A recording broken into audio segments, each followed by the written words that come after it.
ॐ सदाशिवसमारम्भां शङ्कराचार्यमध्यमाम् अस्मदाचार्यपर्यन्तां वन्दे गुरुपरम्पराम् ॐ नारायणं नमस्कृत्य नरं चैव नरोत्तमं देवीं सरस्वतीं व्यासं ततो जयमुदीरयेत्. हरि ओम्. இது வரைக்கும் நம்ம டுண்டுபன் ருரு அவளுடைய சம்பாஷணையை பார்த்தோம். அதே மாதிரி டுண்டுபன்ற நாகம் இந்த ருருன்ற ரிஷிக்கு நீங்கள் ஆஸ்திகர்ன்ற ஒரு பிராமணர் எப்படி பாம்புகளுடைய சாபத்தை போக்கி அவளெல்லாம் காப்பாற்றினார் அப்படின்ற கதையை நீங்கள் போய் கேளுங்கோ, பிராமணர்கள்கிட்ட போய் கேளுங்கோ அப்படின்னு சொன்னார்னு நம்ம பார்த்தோம். இப்போ அந்த கதையோட தொடர்ச்சியை பார்க்க போகிறோம். இது 2 பருவத்தில் வரும். ஒன்று பௌஷ்ய பருவம்னு வரும், அடுத்தது ஆஸ்திக பருவம்னு வரும்.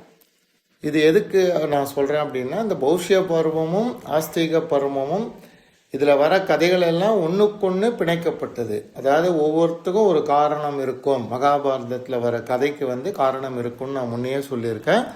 அது மாதிரி இந்த பருவத்தில் பார்த்தீங்கன்னாலும் அந்த கதைகள் ஒவ்வொன்றுக்கொன்று முடிச்சு போட்டு ஒரு தொடர்பாக வரும். அதனால தான் இப்போ நம்ம பௌஷ்ய பருவத்தை நம்ம பார்க்க போகிறோம். இந்த பௌஷ்ய பருவத்தில் ஜனமேஜய ராஜா எல்லாருக்கும் தெரியும். பரீட்சித்துடைய பையனான ஜனமேஜய ராஜா ரொம்ப நாளைக்கு பண்ணக்கூடிய சத்திர யாகம்ன்ற ஒரு யாகத்தை அவருடைய சகோதரர்களோடு சேர்ந்து செய்யலான்னு முடிவு பண்ணி செஞ்சுட்டு இருக்கார். அவருடைய சகோதரர்கள் பேர் ஸ்ருதசேனன், உக்ரசேனன், பீமசேனன். இவ எல்லாரும் சேர்ந்து அந்த ஜபத்தை பண்ணிட்டு இருக்கும்போது அவளுடைய யஜ்ஞசாலை கிட்ட ஒரு சரமேயன் அப்படின்ற ஒரு நாய் வருது. அதை பார்த்த உடனே இவளுடைய பிரதர்கள்லாம் சேர்ந்து அந்த நாயை அடிச்சுடுறான். அடிபட்ட நாய் ரொம்ப ஊழையிட்டு அழுதுண்டு அவள் அம்மா கிட்ட போகிறது. அவள் அம்மா சரமை அப்படின்ற ஒரு தேவநாய். அவள் அம்மா தன்னுடைய பிள்ளையை கேட்குறா, நீ ஏன் இப்படி அழற அப்படின்னா, என்னை ஜனமேஜயனுடைய சகோதரர்கள்லாம் அடிச்சுட்டா அப்படின்னவொடனே அவள் அம்மா சொல்கிறா, நீ என்ன தப்பு பண்ணின, நீ கண்டிப்பாக ஏதாவது தப்பு பண்ணியிருந்தால் ஒழிய யாரும் ஒன்று அடிக்க மாட்டா அப்படின்னு அவள் அம்மா சொல்கிறத கேட்டுட்டு அந்த நாய் என்ன சொல்கிறது, இந்த நாயோட பேர் சாரமேயன்னு பேர். அந்த நாய் சொல்கிறது, நான் எந்த தப்பும் பண்ணல, நான் யாகத்துக்கு இடைஞ்சலும் பண்ணல, யாகத்தில் இருக்கிற பொருள்களை கூட நான் நக்கி பார்க்கல, ஆனாலும் என்னை அடிச்சுட்டா அப்படின்னு சொன்னவொடனே அவள் அம்மா என்ன பண்ணுறா, அந்த சரமையும் சாரமேயனும் சேர்ந்து நேராக ஜனமேஜயர்களும் அவளுடைய சகோதரர்களும் இருக்கிற யாகசாலைக்கு நீங்கள் ஏன் என் பிள்ளை தப்பே பண்ணாத போது இப்படி அடிச்சுட்டேல அப்படின்னு கேட்குறா. அதை கேட்டு தம்பிகளும் சரி ஜனமேஜயரும் எந்த பதிலும் சொல்லாமல் இருக்கவே அந்த சரமை என்ன பண்ணுற ஒரு சாபத்தை சொல்கிறான். நீங்கள் இந்த மாதிரி ஒரு தப்பும் பண்ணாத ஒரு நாயை நீங்கள் அடித்ததுனால இவங்க எதிர்பாராத ஒரு ஆபத்து உங்களுக்கு வரப்போகுது அப்படின்னு சொல்லிட்டு போயிடுறாங்க. இந்த கேள்விப்பட்டவுடனே ஜனமேஜயருக்கு ரொம்ப வருத்தமாயிடுறது. அவர் என்ன பண்ணார், எப்படி நம்ம இந்த பாபத்தை போக்குறது அப்படின்னு யோசனை பண்ணிட்டு ஒரு நாள் காட்டில் வேட்டைக்கு போயின்னு இருக்கார். அப்படி போயின்னு இருக்கும்போது ஒரு ஆசிரமத்தை பார்க்குறார். அந்த ஆசிரமத்தில் ஸ்ருதஸ்ரவஸ் அப்படின்ற ஒரு ரிஷி இருக்கார். அவருக்கு தவம் செய்யக்கூடிய ஒரு பையன், அவன் பேர் சோமஸ்ரவஸ்னு பேர். அவனும் அவன் 2 பேரும் அங்கே இருக்கான். அதை பார்த்த உடனே ஜனமேஜயர் என்ன பண்ணுறார், அந்த சோமஸ்ரவஸ் அதாவது ஸ்ருதஸ்ரவஸின் பையன் அவங்கிட்ட போய், நீங்கள் எங்களுக்கு ஒரு புரோகிதராக இருந்து கொண்டு இந்த சில யாகங்களெல்லாம் பண்ணி எங்கள் பாபத்தை போகணும் அப்படின்ன உடனே அவர் என்ன சொல்கிறார், நீங்கள் போய் எங்கள் அப்பாவை கேளுங்கோ அப்படின்ன உடனே இப்போ ஜனமேஜயர் ஸ்ருதஸ்ரவஸ்க்கு கேட்குறார், உங்கள் பையனை எனக்கு புரோகிதராக இருக்கிறதுக்கு அனுப்ப முடியுமா அப்படின்ன உடனே அந்த ரிஷி என்ன சொல்கிறார், அதாவது ஸ்ருதஸ்ரவஸ்ன்ற ரிஷி சொல்கிறார், என் பையன் ஒரு பெண் நாகத்தில் பிறந்தவன், ரொம்ப தபஸ் பண்ணுறவன், எல்லா வேதங்களையும் அத்தியானம் பண்ணியிருக்கான், அவனுக்கு ரொம்ப சக்தி வேறு இருக்குது. இவனுக்கு மகாதேவர் அதாவது பரமசிவனால் அனுப்பப்பட்ட பூதத்தை தவிர பாக்கி எந்த பாவமாக இருந்தாலும் அதை இவன் போக்கிடுவான். ஆனால் ஒரே ஒரு விஷயம் நான் சொல்கிறேன், என்னுடைய பையன்கிட்ட ரகசியமாக யாராவது எந்த பிராமணனாவது ஏதாவது விரும்பி கேட்டால் அதை அவன் கொடுத்துடுவான், இதை நீங்கள் ஞாபகம் வச்சுங்கோ அப்படின்னு சொன்ன உடனே ஜனமேஜயர் பரவாயில்ல அப்படின்னு சொல்லிட்டு அந்த சோமஸ்ரபஸை கூப்பிட்டுண்டு நேராக அரண்மனைக்கு வரார். அவள் தம்பிகளெல்லாம் கூப்பிட்டு நீங்கள் இவரோட சேர்ந்து இவர் சொல்கிறபடியே கரெக்டாக கேட்டுண்டு யாகத்தை பண்ணுங்கோ அப்படின்னு சொல்லிடுறார். சொல்லிட்டு இவர் என்ன பண்ணுறார், ஒரு போருக்கு கிளம்பி போயிடுறார்.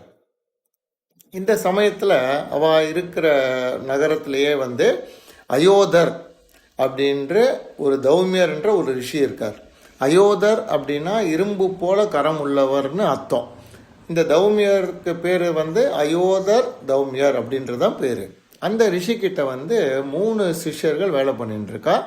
ஒரு சிஷ்யனோட பேர் உபமன்யு, ஒரு சிஷ்யனோட பேர் ஆருணி, ஒரு சிஷ்யனோட பேர் பைதன். இவா எல்லாருமே வந்து இவர்கிட்ட வந்து குருகுல வாசம் பண்ணிட்டு இருக்கும்போது ஒரு நாள் இந்த தௌமியன்ற ரிஷி என்ன பண்ணுறார், அந்த பாஞ்சால தேசத்து பையனான ஆருணின்ற சிஷ்யனை கூப்பிட்டு நீ போய் இந்த கழனியில் போய் மடையை கட்டு அப்படின்னு சொன்னார். அப்படின்னா என்ன அர்த்தம்னா, கழனியில் வந்து தண்ணி நிறையா வந்துட்டே இருக்கும். அதை வந்து நம்ம ஒரு பாத்தி மாதிரி கட்டி நிறுத்தலைன்னா அந்த தண்ணி வேஸ்ட்டாக போயிடும். அதை பண்ணுன்னு சொன்ன உடனே இந்த ஆருணி என்ன பண்ணுறா, நேராக வயலுக்கு போகிறான். அந்த கழனியை வந்து மடையை கட்ட ட்ரை பண்ணுறான். அவனால் கட்ட முடியல, தண்ணி போயிட்டே இருக்குது. சரி என்ன பண்ணலான்னு யோசனை பண்ணவொடனே என்ன பண்ணுறான், அந்த கழனிலேயே குறுக்கா படுத்துன்றான். அவன் அப்படி படுத்துட்ட உடனே அந்த தண்ணி வெளியில் போகிறது நின்று போயிடுது. இப்போ இந்த குருகுலத்தில் இந்த ரிஷி என்ன பண்ணுறார், தௌமியன்ற ரிஷி காலையில் நம்ம அனுப்பிச்ச ஆருணியை காணுமே அப்படின்னு சொல்லிட்டு சீடர்கள்லாம் கூப்பிட்டு எங்கே ஆருணி அப்படின்னு கேட்குறார். அவெல்லாம் சொல்கிறான், நீங்கள் தானே வந்து கழனியில் மழையை கட்டுறதுக்கு அனுப்பிச்சேன் அப்படின்ன உடனே வாங்க நம்மலாம் போகலான்னு சொல்லிட்டு நேராக வயலுக்கு போய் கூப்பிட்றார். ஆருணி ஆருணி அப்படின்னு கூப்பிடும்போது இந்த ஆருணி என்ன பண்ணுறான், அந்த மடையை உடைச்சுண்டு வெளியில் வரான். வந்து என்னப்பா நீ இங்கே இருக்க அப்படின்னு கேட்குறதுக்கு, இந்த மாதிரி நீங்கள் சொன்ன மாதிரி கழனியில் வந்து மடை கட்டுறதுக்கு ட்ரை பண்ணேன், ஆனால் என்னால் முடியாததுனால நான் அதில் படுத்துண்டு அந்த தண்ணியை நிறுத்திட்டேன் அப்படின்ன உடனே தௌமியருக்கு ரொம்ப சந்தோஷமாயிடுறது. நீ வந்து உன்னுடைய குருகுல வாசம் முடிஞ்சு போய்டுறது.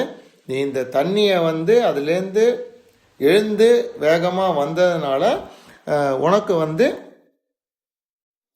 உத்தாளகன் அப்படின்ற பேர். அதாவது தண்ணியை வந்து உத்வேகமாக மேலே தள்ளிட்டு வந்ததுனால உத்தாளகன்ற பேர்.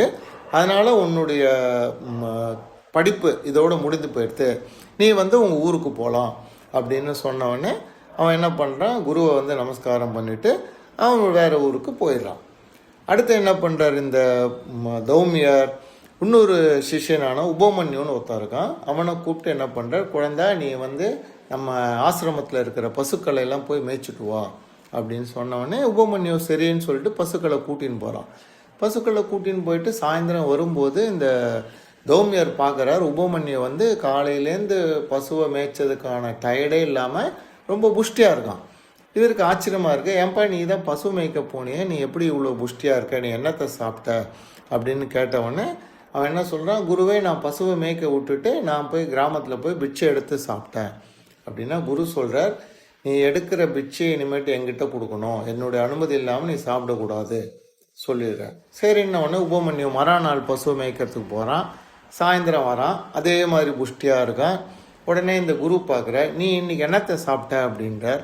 அவன் சொன்னால், முதல்ல நான் எடுத்த பிட்சையை உங்ககிட்ட கொடுத்துட்டேன், திருப்பி போய் 2வதாக பிட்சை எடுத்து சாப்பிட்டேன் அப்படின்ன உடனே இந்த குரு சொல்ல, நீ பண்ணுறது தப்பு.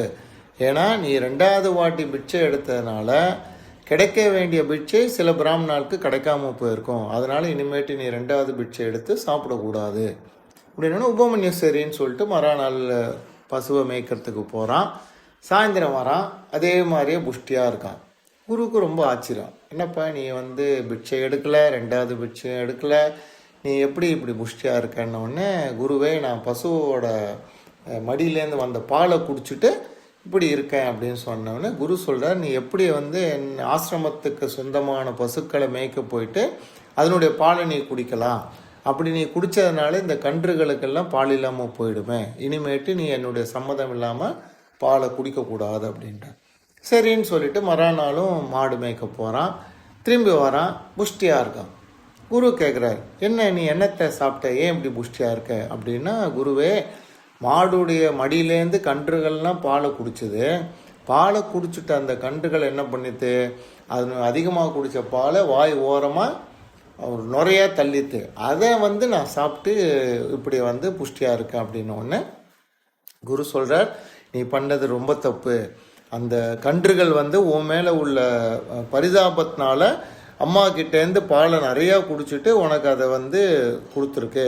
இனிமேட்டு நீ அந்த கன்றுகளோட வாயில் இருக்கிற நுரைய கூட நீ சாப்பிடக்கூடாது அப்படின்னு சொன்னவொடனே சரி குரு அப்படின்னு சொல்லிட்டு மறுநாள் வந்து அதே மாதிரி மாடுகளை கூப்பிட்டுட்டு மேய்க்கிறதுக்கு போகிறான். அன்றைக்கி வந்து இவன் சாப்பிட்றதுக்கு ஒன்றுமே இல்லை. அதனால் என்ன பண்ணுறான், ரொம்ப பசி எடுக்கவே அந்த காட்டில் இருந்த எருக்க இலை இருக்கு இல்லையா, அந்த எருக்க இலையை எடுத்து சாப்பிட்றோம். எருக்க இலையை சாப்பிட்டா என்ன ஆகும்னா பாடியில் உஷ்ணம் ஜாஸ்தியாகி அதில் இருக்கிற ஒரு விதமான விஷத்தினால அவனுடைய கண் வந்து தெரியாமல் போயிடுது. ஸோ கண்ணு தெரியாத உபமன்யு என்ன பண்ணுறான், நடந்து வரும்போது ஒரு கிணத்துல தவறி விழுந்துடுறான். இப்போ மாடு மேய்க்க போன உபமன்யு ஆசிரமத்துக்கு வரலை. உடனே தௌமியர் என்ன பண்ணுறார், சீடர்களை கூப்பிட்டு எங்கடா உபமன்யுன்னு கேட்டவுடனே மாடு மேய்க்க போனவன் இன்னும் வரலை அப்படின்னோடனே வாங்க நம்ம எல்லாரும் போய் தேடலான்ட்டு காட்டுக்கு போய் தேடுறதுக்கு போயிட்டு கூப்பிட்றார். உபமன்யு அப்படின்னு கூப்பிட்றார். கூப்பிட்டோடனே உபமன்யு என்ன பண்ணுறான், இந்த கிணத்துலேருந்து ஒரு குரல் கொடுக்குறான், குருவே நான் இந்த கிணத்துல இருக்கேன் அப்படின்னோடனே குரு கேட்குற, ஏன்பா நீ கிணத்துல போய் விழுந்த, என்ன ஆச்சு அப்படின்னோடனே இந்த மாதிரி பசி ஜாஸ்தி ஆனதுனால நான் எருக்க இலையை சாப்பிட்டுட்டேன். அந்த எருக்க இலையை சாப்பிட்டதுனால எனக்கு வந்து கண்ணு தெரியாமல் போய் நான் விழுந்துட்டேன் குருவே அப்படின்னோடனே இவர் என்ன பண்ணுறார், நீ கவலைப்படாத, அஸ்வினி குமாரர்களை நோக்கி தியானம் பண்ணி அவளை வாழ்த்தி நீ பாடு, உனக்கு கண்டிப்பாக கண்ணு கிடைக்கும் அப்படின்னு சொல்லிட்டு கிளம்பி போகிறார். இப்போ இந்த உபமன்யு என்ன பண்ணுறான், அஸ்வினி குமார்கள்ன்றவர் வந்து சூரியனுக்கு பிறந்த இரட்டை குழந்தைகள். அவளை நோக்கி ஸ்லோகங்கள்லாம் சொல்லி அவளை வாழ்த்தி அவன் பாடுறான்.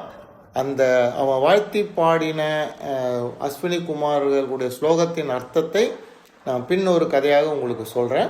இப்போ அந்த மாதிரி நல்லா அவளை வாழ்த்தி பாடினவுடனே அஸ்வினி குமார்கள் நேராக வரா. வந்து இவங்கிட்ட வந்து அபிமன்யு நீ வந்து பிரார்த்தனை பண்ணதை கேட்டு நாங்கள் ரொம்ப சந்தோஷமாயிட்டோம், அதனால இப்போ நாங்கள் இந்த பட்சணம் தரோம், இதை நீ சாப்பிடு, உனக்கு கண்ணு தெரிஞ்சிடும் அப்படின்ன உடனே இவன் உபமன்யு என்ன சொல்கிறேன், நான் வந்து என்னுடைய குருவின் அனுமதி இல்லாமல் நான் சாப்பிட மாட்டேன் அப்படின்ன உடனே இந்த அஸ்வினி குமார்கள் சொல்கிறா, உங்கள் குருவுக்கும் ஒரு காலத்தில் நாங்கள் இந்த மாதிரி பட்சணத்தை கொடுத்துருக்கோம், அது வந்து அவருடைய குருவுக்கு தெரியாமல் அவர் சாப்பிட்ருக்கார், அதனால் நீ வாங்கி சாப்பிடு, ஒன்றும் சொல்ல மாட்டார் அப்படின்னோடனே அபிமன்யு சொல்கிறான், இல்லை நான் வந்து என்னுடைய குருவுக்கு தெரியாமலோ இல்லை அவருடைய அனுமதி இல்லாமலோ நான் சாப்பிட மாட்டேன் அப்படின்னு உடனே அஸ்வினி குமாரர்களுக்கு ரொம்ப சந்தோஷமாயிடுறது. நீ வந்து ஒரு சிறந்த குரு சீடனாக இருக்க, அதனால் உனக்கு இப்போவே கண்ணு தெரியட்டும். ரெண்டாவது, உங்களுடைய குருவுக்கு வந்து தௌமியர்ன்ற பேர் வந்ததுன்னா அவருக்கு இரும்பு போல கரங்கள், உனக்கு வந்து தங்கம் போல கரங்கள் உண்டாகட்டும், அதே மாதிரி நல்ல வித்தைகளை நீ பெறுவாய் அப்படின்னு அவருக்கு ஆசீர்வாதம் பண்ணிட்டு அஸ்மி தேவர்கள் மறைஞ்சு போயிடுறான்.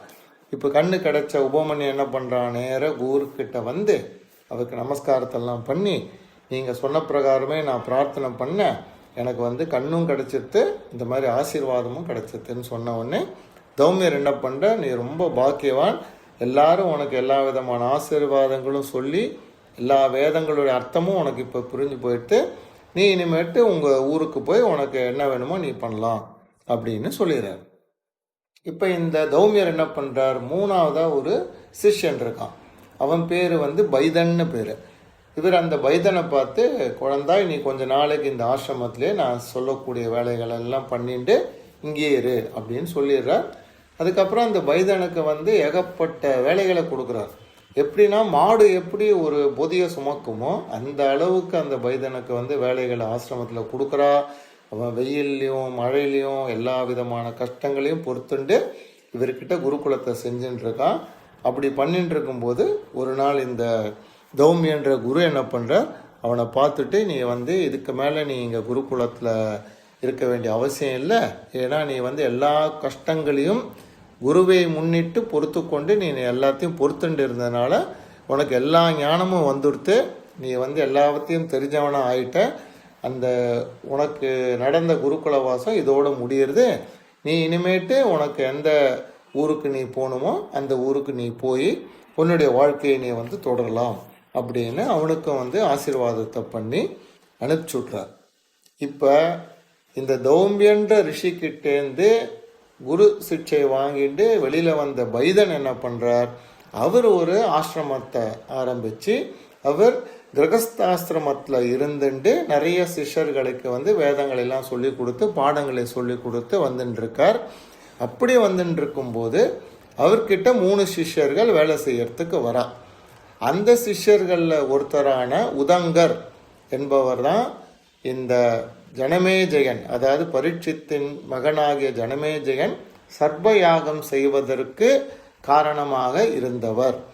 அவருடைய கதையை நாம் இப்பொழுது அடுத்த கதையில் பார்ப்போம். ஹரி ஓம்.